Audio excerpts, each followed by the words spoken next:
Hello everyone, how are you all? I hope you guys are doing well. So guys, welcome back to our channel and start करेंगे अपना आज का session.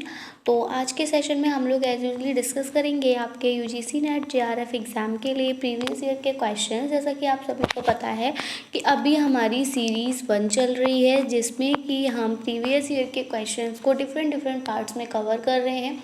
तो already हम आपके series 1 के 4 parts cover कर चुके हैं, जहाँ पर कि हमने अप्रॉक्स 25 क्वेश्चंस को डिस्कस कर लिया है। अगर आपने हमारा प्रीवियस वीडियोस नहीं देखे हैं तो डिस्क्रिप्शन बॉक्स में आपको लिंक प्रोवाइड कर दिया जाएगा, वहाँ से चेक कर सकते हैं।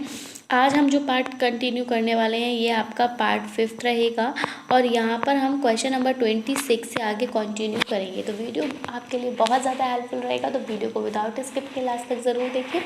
एंड वन मोर थिंग, अगर अभी तक आपने हमारे चैनल को सब्सक्राइब नहीं किया है या फिर आप हमारे चैनल पर नए हैं तो यूजीसी नेट एग्ज़ाम की प्रिपरेशन के लिए चैनल को सब्सक्राइब करें और बेल आइकन को प्रेस करना बिल्कुल भी ना भूलें, ताकि हम अपनी जब भी कोई न्यू वीडियो अपलोड करें तो नोटिफिकेशन सबसे पहले आपको मिल सके। तो चलिए गाइस स्टार्ट करेंगे। So the question number 26 of our session is given below are two premises with 4 conclusions drawn from them। यहाँ पर आपको जो क्वेश्चन दिया है, यहाँ पर आपको 2 प्रेमिसेस दिए हुए हैं और इन दोनों प्रेमिसेस से 4 कंक्लूजन्स ड्रॉ हो रहे हैं। आपको करेक्ट कोड बताना है कि अकॉर्डिंग टू दी प्रेमिसेस कौन सा कंक्लूजन यहाँ पर वैलिड रहेगा। तो चलिए प्रेमिसेस देख लेते हैं। तो प्रेमिसेस हैं some bags are tables and all bags are chairs। Premises में बोला है कि कुछ बैग्स जो हैं वो टेबल्स हैं और सारे ही बैग्स आपके चेयर्स हैं। तो ये जो क्वेश्चन है ये आपका वेन डायग्राम से रिलेटेड है, उसके अकॉर्डिंग आपको इस क्वेश्चन का आंसर करना है कि जो भी कंक्लूजन ड्रॉ होंगे वो आपके किसके अकॉर्डिंग होंगे, वो वेन डायग्राम के अकॉर्डिंग होंगे। तो वेन डायग्राम में आपने पता है कि कुछ इस टाइप से होता है सर्कल्स में ना, कि इस टाइप से, तो कुछ यहाँ पर है कुछ यहाँ पर है। तो इसी तरह से यहाँ पर बोला है कि कुछ बैग्स जो हैं वो आपके टेबल्स हैं। जैसे अगर हम मान लेते हैं कि ये बैग है, ठीक है, ये बैग का सर्कल है, तो इसमें कुछ बैग्स टेबल्स हो जाएंगे, यानी ये क्या हो जाएगी, टेबल हो जाएगी। और आपसे बोल दिया कि सारे ही बैग जो हैं वो चेयर है, तो हम ये कह सकते हैं कि ये जो हो जाएगा ये हो जाएगा आपका चेयर। तो इस टाइप से अगर डायग्राम बनेगा तो आप इसमें देख पा रहे हो कि बैग का कुछ पार्ट टेबल है और टेबल, अब अगर सारे ही बैग चेयर हैं तो चेयर टेबल भी होगी, ठीक है, और टेबल चेयर भी होगी। तो इसी तरह से आपको यहाँ पे देखना है कि सम टेबल्स आर चेयर्स, तो बिल्कुल कुछ टेबल चेयर होंगी, जबकि नो चेयर इज टेबल, तो ये वाली बात बिल्कुल गलत हो जाएगी। सम चेयर्स आर बैग, कुछ चेयर बैग्स होंगे, बिल्कुल होंगे, और सम बैग्स आर नॉट टेबल्स। तो यहाँ पर आपको सिर्फ इस अकॉर्डिंग आंसर करना है कि नॉट वाले, यहाँ पर आपको बहुत ईजी ऑप्शन दिए हुए, जहाँ पे नो और नॉट वाले दे दिए, तो आपको इनको कट कर देना है। जो आपका करेक्ट आंसर जाएगा वो ऑप्शन नंबर ए और सी के साथ जाएगा कि कुछ टेबल्स आपकी चेयर्स हैं जबकि कुछ चेयर्स आपके बैग्स हैं। यहाँ पर हमारा जो करेक्ट आंसर जाएगा वो ऑप्शन नंबर ए के साथ जाएगा, ए एंड सी। हिंदी में देखेंगे, नीचे 2 आधार वाक्य दिए गए हैं जिनसे 4 निष्कर्ष निकाले गए हैं। निम्नलिखित में से कौन सा निष्कर्ष परिसर से वैध रूप से निकाला जा सकता है। परिसर हैं आपके कि कुछ बैग टेबल हैं और सभी बैग कुर्सियां हैं। आंसर्स में आप अगर देखेंगे तो आएगा कि कुछ टेबल कुर्सियां हैं जबकि कुछ कुर्सियां बैग हैं। सो ऑप्शन नंबर ए और सी हमारा यहाँ पर करेक्ट हो जाएगा और ये आपका ऑप्शन नंबर 1 के साथ जाएगा। आई होप आपको आंसर क्लियर हुआ होगा। क्वेश्चन नंबर नेक्स्ट देखेंगे, that is question number 27। Question number 27 आपका मैथमेटिकल क्वेश्चन है, थोड़ा सा लेंथी हो जाएगा इसका डेरिवेशन। यहाँ पर बोला है कि the average of 35 raw score, 35 raw score का जो एवरेज है वो आपको यहाँ पर 18 बताया गया है, और जो एवरेज आपका बताया है पहले 17 का, इन 35 में से जो पहले 17 नंबर्स का एवरेज रहेगा वो 14 है, और जो लास्ट के 17 हैं उनका 20 है। तो आपसे पूछ लिया कि 18 वाले का रॉ स्कोर कितना होगा, आपको पता लगाना है। तो चलिए स्टार्ट करेंगे इसका कैलकुलेशन। कैसे करना है, आपको पता है कि जो एवरेज है, नोट करते चलिएगा क्योंकि कंप्लीट नहीं आ पाएगा, मैं इसको इरेज करती चलूँगी। तो average of 35 raw score, 35 raw score का जो एवरेज जाएगा वो कितना है, 18 बताया है, क्वेश्चन के अकॉर्डिंग ऐसा है। तो अगर हम इसमें देखेंगे सम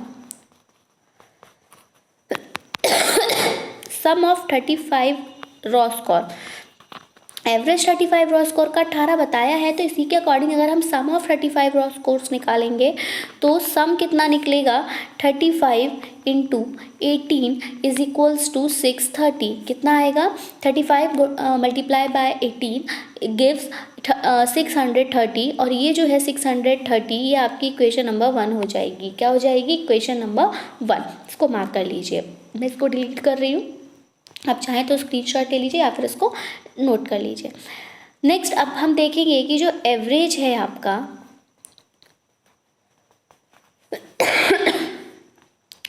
एवरेज जो है आपका फर्स्ट 17 रॉ स्कोर्स का, तो एवरेज कितना बताया था, पहले 17 का 14 बताया था। तो जो सम जाएगा फर्स्ट 17 रॉ स्कोर का, सम ऑफ फर्स्ट 17 रॉ स्कोर वो कितना जाएगा, वो जाएगा आपका 17 इंटू 14, और जब हम इसको मल्टीप्लाई करेंगे तो ये देगा आपको 238। ये आपकी इक्वेशन सेकंड हो जाएगी। क्लियर। ऐसे ही अब हमको एवरेज निकालना है लास्ट 17 रॉ स्कोर का, ठीक है। तो एवरेज ऑफ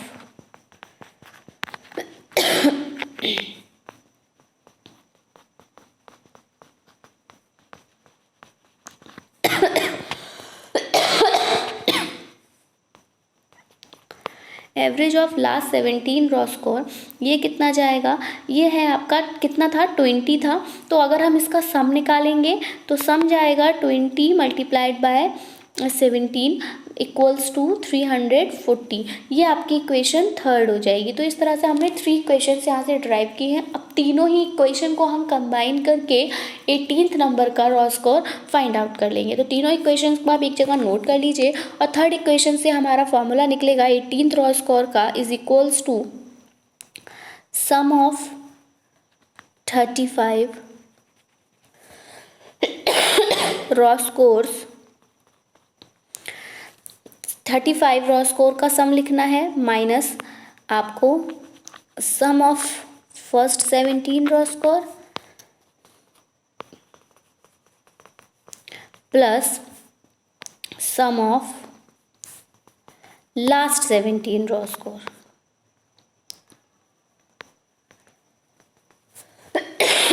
तो क्या आएगा, सम ऑफ 35 रॉ स्कोर कितना आया था, तो वो आया था आपका 630। उसमें से आपको माइनस कर देना है पहले 17 रॉ स्कोर का सम, तो वो कितना था आपका 238 था।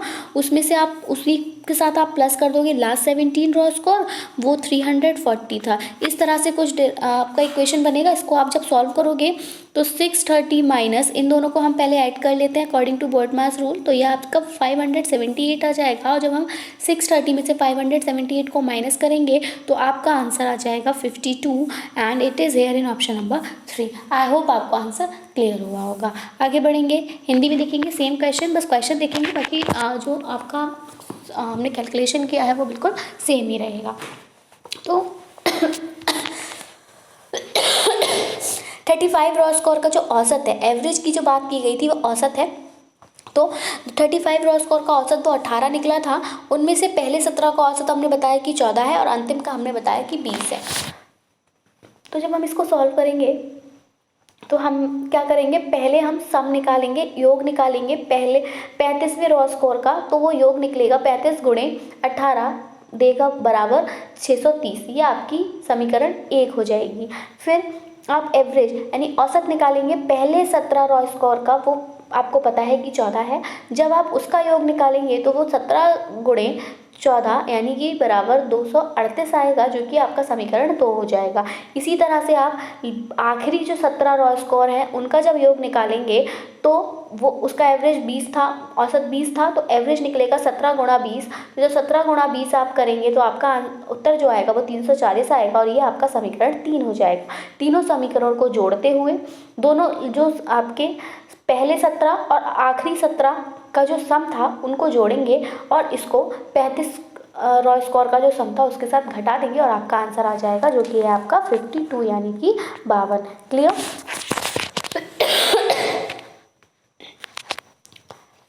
आगे बढ़ेंगे अगले क्वेश्चन की तरफ। Identify the reasoning in the following argument. Pre active stage of classroom teaching is important just as pre learning preparation stage of communication. यहाँ पर आपको बतानी है कि रीजनिंग का टाइप क्या रहेगा। इस स्टेटमेंट में ये आर्ग्यूमेंट आपको दिया है, इस बार इसको रीड करेंगे। इसमें बोला है कि जो प्री एक्टिव स्टेज होती है क्लासरूम टीचिंग की, जो क्लासरूम टीचिंग की प्री एक्टिव स्टेज होती है वो इम्पॉर्टेंट होती है, जैसे कि हम कह सकते हैं कि प्री लर्निंग की तरह। प्री लर्निंग प्रिपरेशन स्टेज होती है वो कम्युनिकेशन की, बात करने की। तो इसको आप क्या कहेंगे कि ये हाइपोथेटिकल है, ये डिडक्टिव है, ये इंडक्टिव है, या फिर ये एनालॉजिकल है। तो ये बिल्कुल एनालॉजिकल है, क्योंकि एनालॉजिकल कैसे हो रहा है, यहाँ पर बोला pre active stage of classroom, यानी कि जब बच्चा बिल्कुल स्टार्टिंग में क्लास में आया है, ठीक है, यानी हम कह सकते हैं क्लास में आने से पहले का समय प्री एक्टिव, मतलब बच्चा प्री एक्टिव नहीं हुआ तो क्लास में आने से पहले का समय। और तो वो जो टीचिंग होती है जब आप बच्चा स्कूल जाने से पहले आप उसे कुछ सिखाते हो। ऐसा तो नहीं कि ना कोई बच्चा बिल्कुल ब्लैंक जाता है स्कूल में, नहीं, मैंने आपको पहले ही बताया था कि बच्चा कोरी स्लेट नहीं होता है, उसके पास अपना खुद का बहुत सारा ज्ञान होता है, जैसे उसे पता होता है कुछ छोटे छोटे शब्द। घर से भी जो आप पेरेंट्स हैं वो बच्चे को सिखा के भेजते हैं, बेटा छोटा बड़ा छोटी बड़ी। जैसे ही वो बोलना शुरू करता है उसको ABCD 1 2 3 छोटा बड़ा छोटी बड़ी ये सिखाया जाता है, और बच्चा अपने साथ ये कुछ थोड़ा सा हम कह सकते हैं कि नॉलेज ज्ञान अपने साथ लेकर आता है। तो pre active stage of classroom मतलब क्लासरूम से घुसने से पहले उसके पास कुछ अपना ज्ञान था, वही इंपॉर्टेंट रहा pre learning preparation stage of communication. इसी का आपने यूज़ किया जब आप बच्चे को कम्युनिकेट करना सिखा रहे हो। तो आप बच्चे को कम्युनिकेट करना सिखाएंगे, वर्णमाला स्वर व्यंजन ये सब सिखाएंगे। तो स्वर और व्यंजन भी कहाँ से डिराइव हो रहे हैं, आपके छोटा बड़ा छोटी बड़ी से ड्राइव हो रहे हैं। वॉवेल और कॉन्सोनेंट्स आप कहाँ से ड्राइव कर रहे हो, आप ABCD से ड्राइव कर रहे हो। तो उस इसी को ये क्या है, एक दूसरे के अनुरूप है। कैसे है, एनालॉजिकल है। तो आपका जो करेक्ट आंसर जाएगा वो किसके साथ जाएगा, ऑप्शन नंबर 4 के साथ जाएगा। हिंदी में देखेंगे हम कि निम्नलिखित तर्क में तर्क को पहचाने। कक्षा शिक्षण का पूर्व सक्रिय चरण संचार के पूर्व सीखने की तैयारी के चरण की तरह ही महत्वपूर्ण है। ये कैसा रीजनिंग है, तो ये आपकी अनुरूप है, एनालॉजिकल है। ऑप्शन नंबर 4 यहाँ पर करेक्ट हो जाएगा। आगे बढ़ेंगे अगले क्वेश्चन की तरफ। And this question says that in the context of communication usual sequences. यहाँ पर आपसे बोला है कि जब आप कम्युनिकेट करते हो तो यूजुअली सीक्वेंस क्या रहता है कम्युनिकेशन का। तो देखिए मैंने आपको पहले भी बताया कि आप लोगों ने पियाजे और वाइगोत्स्की को पढ़ा होगा, और आपने पढ़ा होगा कि दोनों में अगर एक जो कंपटीशन था, या हम कह सकते हैं कि उनके बीच में जो एक मतभेद था वो किस बात को लेकर था, वो इस बात को, एक आर्ग्यूमेंट जो था वो किस बात को लेकर था, वो इस बात को लेकर था कि एक ने कहा कि पहले भाषा आई और फिर विचार आया, और किसी ने कहा कि नहीं पहले विचार आया और फिर भाषा आई। तो उसी तरह से यहाँ पर आप यहाँ से ये ड्राइव हुआ कि जब आप कम्युनिकेट करोगे, जब आप कम्युनिकेशन करोगे, जब आप किसी से बातचीत करोगे तो बातचीत आप किसके थ्रू करोगे, आप थॉट्स और लैंग्वेज के थ्रू ही करोगे। जब आपके पास विचार होगा, भाषा होगी, तभी आप किसी से बात कर सकते हो। तो बात करने के लिए जो पहली इंपॉर्टेंट चीज़ आपके पास होनी चाहिए दैट इज़ द लैंग्वेज। अब वो लैंग्वेज कैसी भी हो सकती है, आपकी एक्शन लैंग्वेज हो सकती है, आप वर्बली बोल सकते हो, आप उसको रिटन में दे सकते हो, नॉन वर्बली बोल सकते हो। तो कम्युनिकेट करने के लिए जो आपका जो सीक्वेंस रहेगा वो क्या रहेगा, लैंग्वेज, कम्युनिकेशन, सोसाइटी और सिविलाइजेशन रहेगा, या फिर कम्युनिकेशन पहले आप कम्युनिकेट करेंगे, फिर आप सोसाइटी बनाएंगे, फिर लैंग्वेज आएगी, या फिर सिविलाइजेशन होगा, या फिर पहले आप कम्युनिकेशन करेंगे, फिर कम्युनिकेशन करेंगे लैंग्वेज के थ्रू, फिर आपका सोसाइटी डेवलप होगा और फिर सिविलाइजेशन होगा, या फिर सबसे पहले आपका लैंग्वेज आएगा, फिर आप सोसाइटी डेवलप करोगे और फिर आप उससे कम्युनिकेट करके फिर सिविलाइज्ड बनोगे। तो देखिए कम्युनिकेशन में यूजुअली अगर हम बात करें कम्युनिकेशन का, तो जो सीक्वेंस जाएगा वो देखिए सबसे पहली बात, जब आप कम्युनिकेट कर रहे हो किसी के साथ तो सबसे पहले तो कम्युनिकेशन ही करेंगे ना, हम किसी से बातचीत कर रहे हैं, ठीक है। तो सबसे पहला कम्युनिकेशन रहेगा।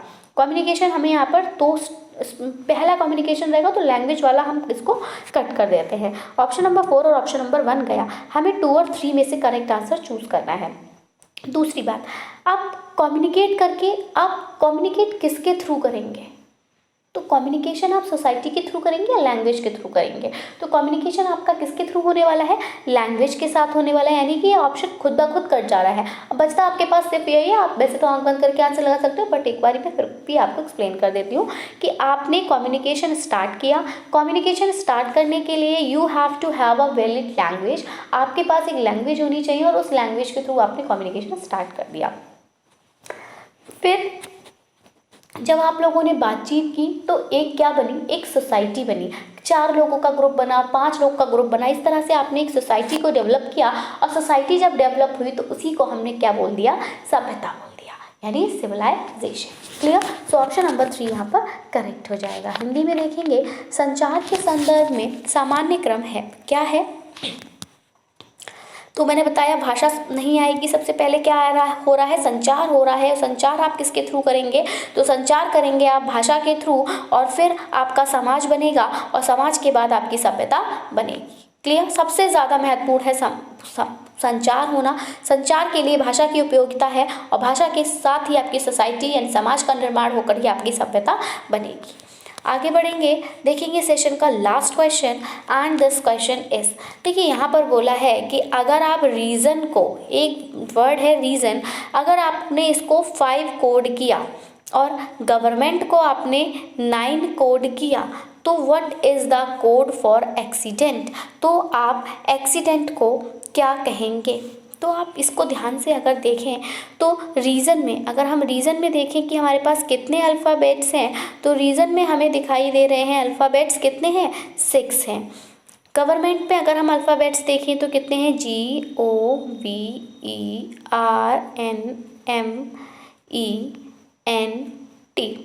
1 2 3 4 5 6 7 8 9 10, कितने हैं?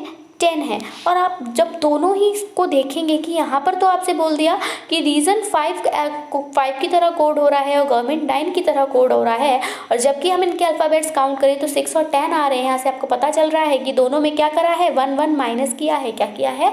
1 1 माइनस किया। तो जब 1 1 माइनस किया तो रीज़न 5 हो गया एंड गवर्नमेंट 9 हो गया। इसी तरह से अगर हम बात करें एक्सीडेंट की, तो एक्सीडेंट में हमारे कितने अल्फ़ाबेट हैं?